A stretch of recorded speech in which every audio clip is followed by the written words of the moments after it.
Hey, welcome to another video. This one will be the third in a series of different focal lengths. I began with the 50, and I mentioned that if I could only use one focal length forever, it would probably be that one. Then I went to the 28, which I said I was struggling with, but I have to admit it is beginning to grow on me a little bit.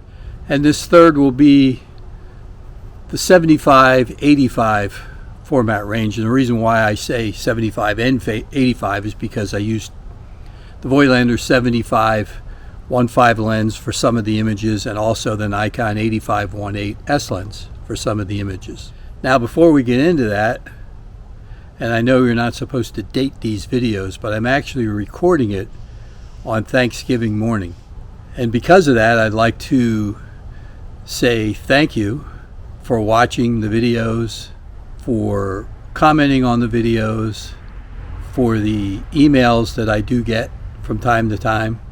I realize in terms of YouTube, I'm a very small channel, but I do have some loyal subscribers and followers. I acknowledge that all the time, and I do appreciate it. So on Thanksgiving, thank you. I also wanted to mention before we get going, I've thought about doing a video on, if you have any questions, it doesn't necessarily have to be about photography, but it could be. It could be as something as easy as what's your favorite lens? When did you start doing photography? How come you're not writing novels as much as you used to?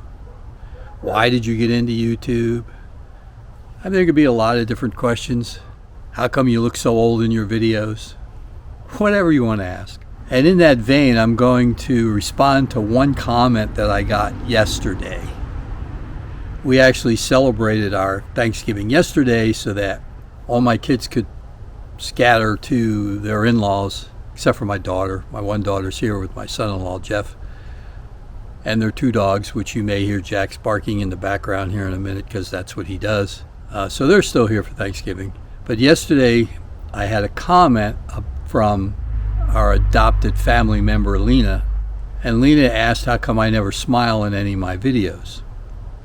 And I found that odd coming from a person who's a Buffalo Bills fan, and she smiles about as often as the Buffalo Bills win a Super Bowl. And being a Miami Dolphins fan, that makes me want to smile. So yes, Lena, just for you, I smiled in one of my videos. So there you go. No one can ever say I've never smiled in one of my videos ever again, thanks to Lena.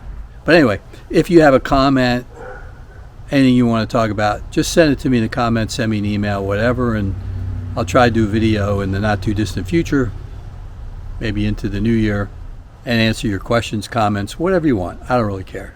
Let's get to the 85mm focal length, which I will say up front is a very misunderstood focal length.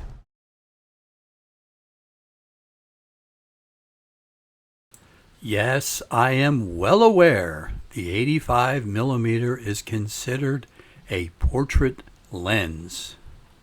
But why is it considered a portrait lens, Mike? Well, let me tell you, it's partially because of the natural compression you get. It flatters facial features. Try to say that 5 times fast. It flatters facial features. It avoids distortion. And that's one of the reasons why it's an ideal portrait lens.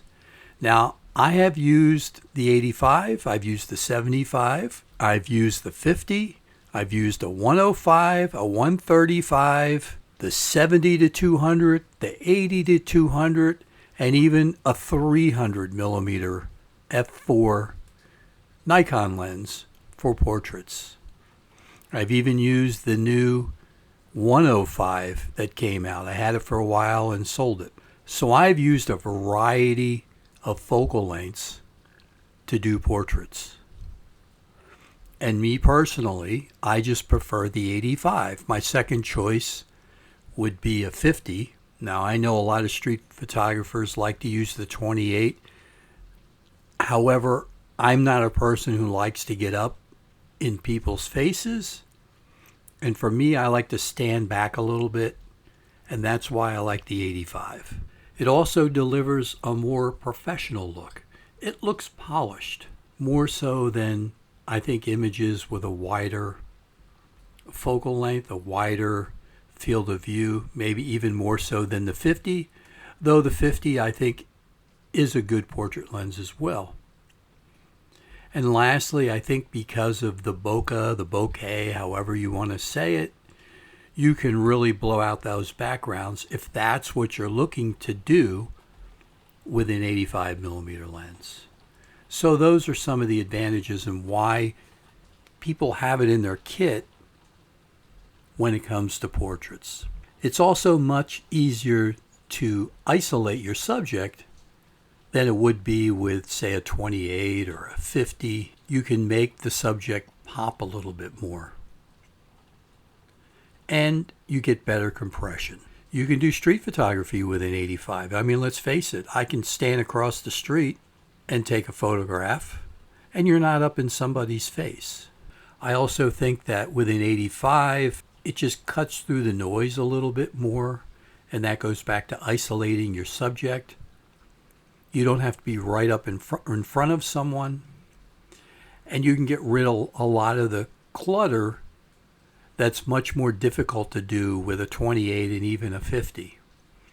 So again, the 85, you can really zoom in on what your subject is, and it's just easier to frame things than it is with a wider focal length. The 85 also makes you commit to what your subject is. You'll know what the subject is with an 85. If you don't, then it's a poor composition, in my opinion. The 85mm also, it goes well with different sensor sizes. So if you don't have a full frame, it still goes well with a crop sensor, maybe a micro four thirds. It just lends itself better to different sensor sizes, in my opinion. Now, what else can you do with an 85? I used to shoot sports with it. When you have bad lighting inside of gymnasiums, as you typically will with old high school gyms, and you have lights that have a really harsh red tint or yellow tint to it, a fast 85 lens when you're shooting basketball or volleyball really lends itself to indoor high school sports, even outdoor. Can you shoot wildlife with it? Yeah. Is it ideal? No. I would typically like a longer lens, but I shot this one here with a manual focus 75mm Voigtlander lens. So it can be done. You can try to do abstract or try to get creative with an 85mm lens. So there's a lot of things that you can do with it. It's not just a portrait lens. You can shoot landscapes with an 85mm lens. So again, don't think you're limited to just shooting portraits. So if you're on the fence with an 85 and you think, well, I don't really shoot that many portraits, it's a good overall focal length. Anyway, I just wanted to give you a few different ideas of things that you can do with an 85, more so than just a straight portrait. So it's something to consider. And until next time, take good care of yourself. I hope you learned something. Maybe leave me a comment. If you're so kind, even a like. And if you're really kind, if you haven't subscribed yet, hit that subscribe button. And until next time, take good care, and I'll see you soon.